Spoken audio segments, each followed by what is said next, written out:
ঘটাই দিল বরিশালে আওয়ামী লীগ। সাব্বাস, বাঘের বাচ্চা, দেখাই দিছে আওয়ামী লীগ। ছাত্রলীগের একটা ইউনিটি যে যথেষ্ট বাংলাদেশের জঙ্গিবাদীদের বুকের ভিতরে কাঁপন ধরানোর জন্য, সেটা বারবার প্রমাণ দিচ্ছে বাংলাদেশ আওয়ামী লীগ। এদেরকে নিষিদ্ধ করে দাবায় রাখা যাবে না, নিষিদ্ধ মানি না, মানব না।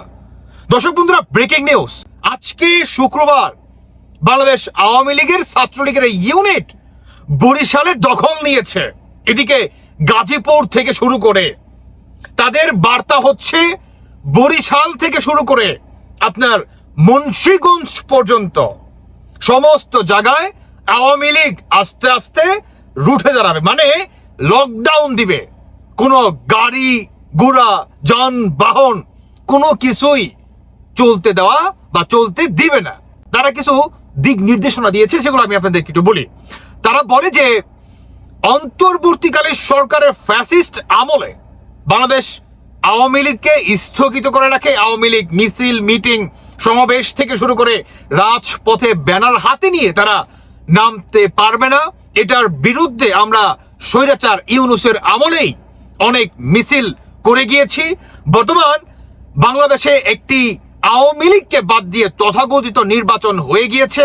সেই নির্বাচনের সংসদে গিয়ে রাজাকারদের তোপের মুখে পড়ে বিএনপি সরকার যেভাবে আওয়ামী লীগকে বা স্বৈরাচার ইউনূসের সেই দেখানোর পথেই আওয়ামী লীগকে নিষিদ্ধ করার সেই বিলটি পাশ করেছে, এটার তীব্র নিন্দা জানাচ্ছে।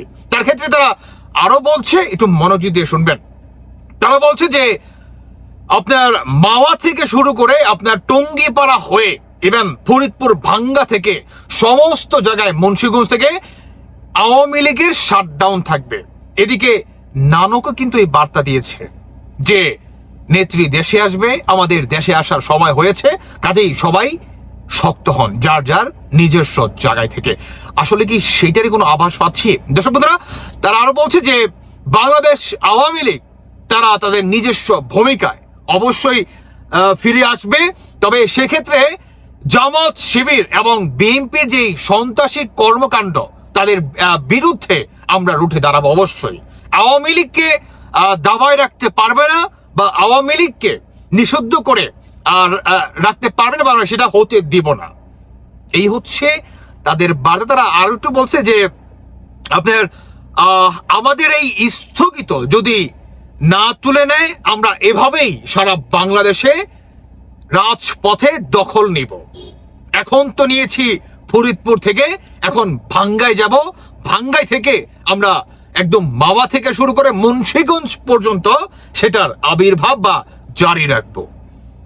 এই হচ্ছে ছাত্রলীগের কলিজা ভাই, আপনি একে দাবায় রাখতে পারবেন না, বুঝতে পারছেন? দেখেন, বর্তমান আওয়ামী লীগ একদম আবেগটা সাইডে রেখে ভাই বিবেক দিয়ে কথা বলি। শুনুন, বর্তমান ভাই বিএনপি সরকার আর হচ্ছে জামাতি বিরোধী দল জোট, এই যে আপনার এরপরেও আওয়ামী লীগকে কিন্তু দাবায় রাখা যাচ্ছে না। ইউনূস সরকার উনি 5,000 টাকা আপনার দিবে, বকশিস দিবে, উপহার দিবে যদি কোনো পুলিশ অফিসার তাদেরকে গ্রেফতার করে সমাবেশ থেকে, 5,000 টাকা করে। তারপরেও কিন্তু ইউনূস এই 20 মাস কিন্তু দাবায় রাখতে পারে নাই। আওয়ামী লীগ মাস্ক পরে আপনার দৌড়িয়ে 2-4 জন 5 জন ব্যানার হাতে নিয়ে কোন রকম দৌড়িয়ে কিন্তু তারা ঠিকই মনে করেন মিছিল করছে, দাবায় রাখতে কিন্তু কেউ পারে নাই ভাই। তো বর্তমান এই বিএনপি সরকার কি পারবে? যেদিকে বিএনপি নিজেই বর্তমান জামাতের দৌড়ের উপরে, মানে জামাত তাকে দৌড়ের উপরে রাখছে, কি মনে হয় আপনাদের আওয়ামী লীগ কি পারবে না মুন্সিগঞ্জ থেকে শুরু করে ভাঙ্গা, মাওয়া, টঙ্গিপাড়া সমস্ত কিছু দখল নিতে? অবশ্যই পারবে, সেই দিকে কিন্তু আগাচ্ছে, বা তার জলজান্ত প্রমাণ আপনারা দেখতেই পেলেন। দর্শক বন্ধুরা, আপনারা কি মনে করছেন? বাকিটা আপনাদের ব্যক্তিগত মতামত অবশ্যই জানিয়ে যাবেন। ভালো থাকুন সবাই, আল্লাহ হাফেজ, আসসালামু আলাইকুম।